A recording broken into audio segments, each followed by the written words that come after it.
Um grupo de especialistas de várias áreas da Universidade Nova de Lisboa entregou ao Governo um conjunto de medidas para combater a pandemia sem matar a economia.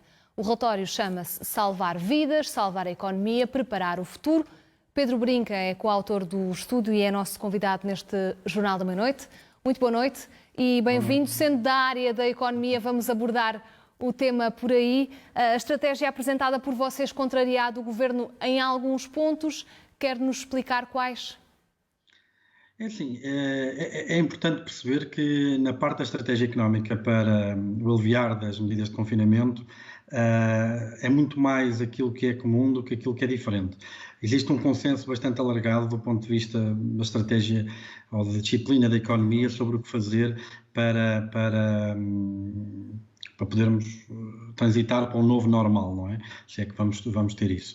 Acho que, no geral, é óbvio que é importante agir pelo canal da confiança. Nós vimos que mesmo antes de medidas de confinamento as pessoas autoconfinavam-se, com medo daquilo que poderia acontecer. É preciso restaurar a confiança nas pessoas para que elas possam sair à rua e efetuar as suas compras, gastar e poder relançar a economia. É importante também, ao máximo, assegurar que evitamos a destruição de emprego, que evitamos a destruição de empresas. Nesse aspecto, as medidas que foram propostas e que têm sido implementadas, apesar de alguns problemas burocráticos, como vimos na peça anterior, implementação têm sido inteligentes e as mais corretas, ou seja, é dar liquidez às empresas para evitar que elas fechem. O programa de layoff também foi muito bem desenhado e acho que teve um impacto bastante generalizado e foi bastante útil. Por isso, é muito mais aquilo que une em termos das melhores estratégias para relançar a economia do que alguns detalhes daquilo que separa. Eu acho que um eixo importante aqui, e isso talvez terá sido a área menos bem conseguida até agora, é precisamente o facto de que isto é um problema que envolve um conjunto de análises que são multidisciplinares na sua natureza. Não é possível desenhar estratégias económicas para retomar a economia sem falar com os epidemiologistas, por exemplo. Ou seja, tem que haver uma equipa multidisciplinar que realmente possa olhar para toda esta estratégia de uma forma holística, que as pessoas conversem umas com as outras para ter os melhores resultados.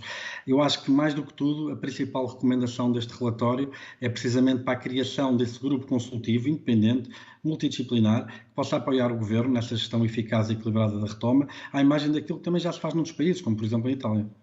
Em relação às empresas e setores cuja atividade deve reabrir primeiro, quais é que são?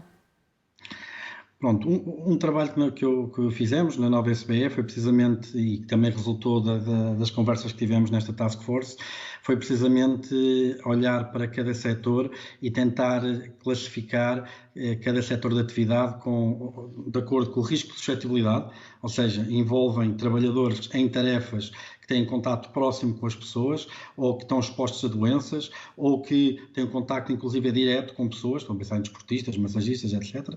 E por outro lado, pela capacidade que têm de efetuar as tarefas que efetuam o trabalho através do teletrabalho. Nós temos dados, dos melhores dados administrativos do mundo em Portugal, e uma das coisas que eu acho que podemos fazer é precisamente usar esses dados para guiar estas estratégias. Nesse sentido, uma análise que nós podemos fazer, e a mero título exemplificativo, é que, obviamente, que setores que impliquem um contacto com pessoas de forma mais direta, temos de ter mais cuidado, pôr medidas de precaução. Eu vi, inclusive há bocado, estarem a pôr barreiras de proteção, etc., nas relações dos clientes com o público, ou os comerciantes com o público, e noutras em que se pode fazer em teletrabalho e ficar em casa, não é? Essa é a principal estratégia. O ponto principal aqui é que essa estratégia pode e deve ser informada por um conjunto de dados que o Estado possui e que pode usar para guiar essa estratégia.